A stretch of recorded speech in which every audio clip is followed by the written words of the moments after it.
న్యాయాధిపతులు 21వ అధ్యాయము. ఇశ్రాయేలీయులు తమలో ఎవడునూ తన కుమార్తెను బెన్యామీనీయునికియ్యకూడదని మిస్పాలో ప్రమాణము చేసుకొనియుండిరి. ప్రజలు బేతేలుకు వచ్చి దేవుని సన్నిధిని సాయంకాలము వరకు కూర్చుండి, యెహోవా ఇశ్రాయేలీయుల దేవా, నేడు ఇశ్రాయేలీయులలో ఒక గోత్రము లేకపోయెను. అది ఇశ్రాయేలీయులకు సంభవింపనేలా అని బహుగా ఏడ్చిరి. మరునాడు జనులు వేకువనే లేచి అక్కడ బలిపీఠమును కట్టి దహన బలులను సమాధాన బలులను అర్పించిరి. అప్పుడు ఇశ్రాయేలీయులు ఇశ్రాయేలీయుల గోత్రములన్నిటిలో మిస్పాలో యెహోవా పక్షమున రాకపోయిన వారెవరని విచారించిరి. ఏలయనగా అట్టివారికి నిశ్చయముగా మరణశిక్ష విధింపవలెనని ఖండితముగా ప్రమాణము చేసియుండిరి. ఇశ్రాయేలీయులు తమ సహోదరులైన బెన్యామీనీయులను గూర్చి పశ్చాత్తాపపడి, నేడు ఒక గోత్రము ఇశ్రాయేలీయులలో నుండకుండా కొట్టివేయబడియున్నది. మిగిలియున్న వారికి భార్యలు దొరుకునట్లు మనము మన కుమార్తెలను వారికి పెండ్లి చేయమని యెహోవా తోడని ప్రమాణము చేసితిమి గదా, వారి విషయములో ఏమి చేయగలము అని చెప్పుకొనిరి.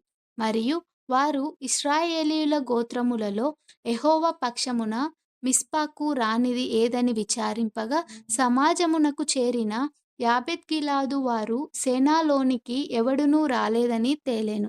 జనసంఖ్య చేసినప్పుడు యాబేత్గిలాదు నివాసులలో ఒకడునూ అక్కడ ఉండలేదు. కాబట్టి సమాజపు వారు పరాక్రమవంతులైన 12,000 మంది మనుష్యులను పంపించి, మీరు పోయి స్త్రీలనేమి పిల్లలనేమి యాబేత్గిలాదు నివాసులందరినీ కత్తివాతను హతము చేయుడి. మీరు చేయవలసినదేమనగా, ప్రతి పురుషుని పురుష సంయోగము నెరిగిన ప్రతి స్త్రీని నశింపజేయవలెనని చెప్పిరి. యాబేత్గిలాదు నివాసులలో పురుష సంయోగము నెరగని 400 మంది కన్యలైన స్త్రీలు దొరకగా, కనాను దేశమందలి షిలోహులోనున్న సేనాలోనికి వారిని తీసుకొని వచ్చిరి. ఆ సర్వ సమాజము రిమ్మోను కొండలోనున్న బెన్యామీనీయులతో మాటలాడుటకును వారిని సమాధానపరచుటకును వర్తమానము పంపగా, ఆ వేళను బెన్యామీనీయులు తిరిగి వచ్చిరి. అప్పుడు వారు తాము యాబేత్గిలాదు స్త్రీలలో బ్రతకనిచ్చిన వారిని వారికిచ్చి పెండ్లి చేసిరి. ఆ స్త్రీలు వారికి చాలకపోగా, యెహోవా ఇశ్రాయేలీయుల గోత్రములలో లోపము కలుగజేసియుండుట జనులు చూచి బెన్యామీనీయులను గూర్చి పశ్చాత్తాపపడిరి. సమాజ ప్రధానులు బెన్యామీను గోత్రములో స్త్రీలు నశించియుండుట చూచి, మిగిలిన వారికి భార్యలు దొరుకునట్లు మనమేమి చేయుదుమని యోచించుకొని, ఇశ్రాయేలీయులలో నుండి ఒక గోత్రము తుడిచివేయబడకుండునట్లు బెన్యామీనీయులలో తప్పించుకొనిన వారికి స్వాస్థ్యముండవలెననిరి.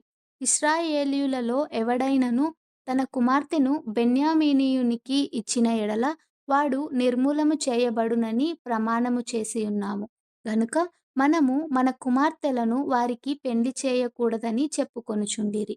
కాగా వారు బెన్యామీనీయులతో ఇట్లనిరి, ఇదిగో, బేతేలుకు ఉత్తర దిక్కున బేతేలు నుండి షెకెమునకు పోవు రాజమార్గమునకు తూర్పుననున్న లెబోనాకు దక్షిణ దిక్కున యెహోవాకు పండుగ ఏటేటా షిలోహులో జరుగునని చెప్పి బెన్యామీనీయులను చూచి, మీరు వెళ్ళి ద్రాక్షతోటలలో మాటున నుండి షిలోహు స్త్రీలు నాట్యమాడు వారితో కలిసి నాట్యమాడుటకు బయలుదేరగా, ద్రాక్షతోటలలో నుండి బయలుదేరి వచ్చి పెండ్లి చేసుకొనుటకు ప్రతివాడును షిలోహు స్త్రీలలో ఒకదాన్ని పట్టుకొని బెన్యామీనీయుల దేశమునకు పారిపోవుడి.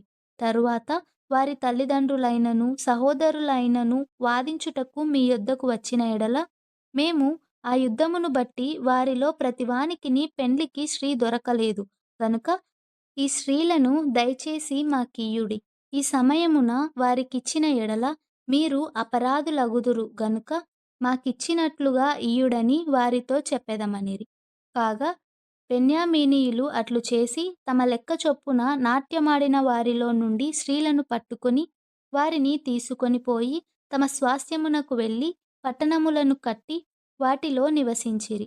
అటు పిమ్మట ఇశ్రాయేలీయులలో ప్రతివాడును అక్కడ నుండి తమ గోత్రస్థానములకును కుటుంబములకును పోయెను.